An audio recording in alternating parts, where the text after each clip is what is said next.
একদিন আমাকে মনে পড়বে, কিন্তু সাহস করে ফোন দিতে পারবে না। লজ্জায় নিজেকে সংবরণ করবে। আমাদের এত গল্প আর এত স্মৃতি জমেছে যে তুমি অন্য কারো মাঝে আমার ছায়া দেখবে, কিন্তু সেখানে আর আমাকে পাবা না। একটা আক্ষেপ জন্ম নিবে তোমার ভিতরে। রাত গভীর হলে আমার ফেসবুক ওয়াল ঘুরতে মন চাইবে তোমার। হয়তো সব বাধা ভেঙে মনের সাথে যুদ্ধ করে হলেও আমার প্রতিটি পোস্ট দেখবে, হাসবে, রাগ করবে, কিন্তু আমাকে সেই অনুভূতি বলতে পারবে না। এর চেয়ে আর বড় কষ্টের কি হতে পারে বলো?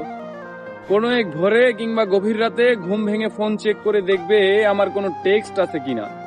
আমাকে না পেয়ে তোমার যেই দীর্ঘশ্বাস জন্মাবে তা তোমার প্রাপ্য ছিল। আমি তো কোনো অন্যায় করিনি। এখন যার সাথে আছো তাকে নিয়ে যতই সুখে থাকো, যতই ভালো থাকো, আমি জানি আমাকে তোমার মনে পড়বেই, কারণ আমি তোমাকে ঠকাইনি। তার সাথে কাটানো প্রতিটি সুখময় মুহূর্তে আমি থাকবো তোমার মস্তিষ্কের একটা কোণে।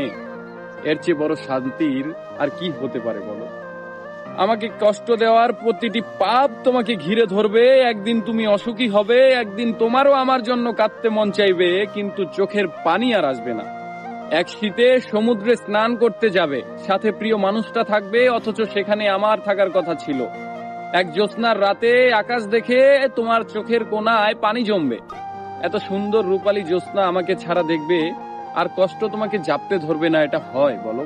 একদিন আমাকে দেখার জন্য আকুল হবে, রাস্তায় খুঁজবে, পাবে না। সেদিন আঘাত লাগবে, সেদিন বুঝবে কি অন্যায় করেছো। একদিন বুঝবে ভালো একটা সম্পর্ক শেষ করে কেউ ভালো থাকে না। একদিন বুঝবে কথা দিয়ে কথা না রাখাটাও একটা অন্যায়। সেদিন চাইলেও আর নিজেকে ভালো রাখতে পারবে না। কিন্তু একদিন আসবে, সেই দিন আমি আর তোমার মাঝে সুখ খুঁজবো না। আমি না চাইতেও তোমার দেওয়া প্রতিটি অবহেলা একদিন আমার জীবনে অন্য কারো মাধ্যমে সুখ হয়ে ফেরত আসবে, কিন্তু আমি আর তোমাকে মনেও করব না।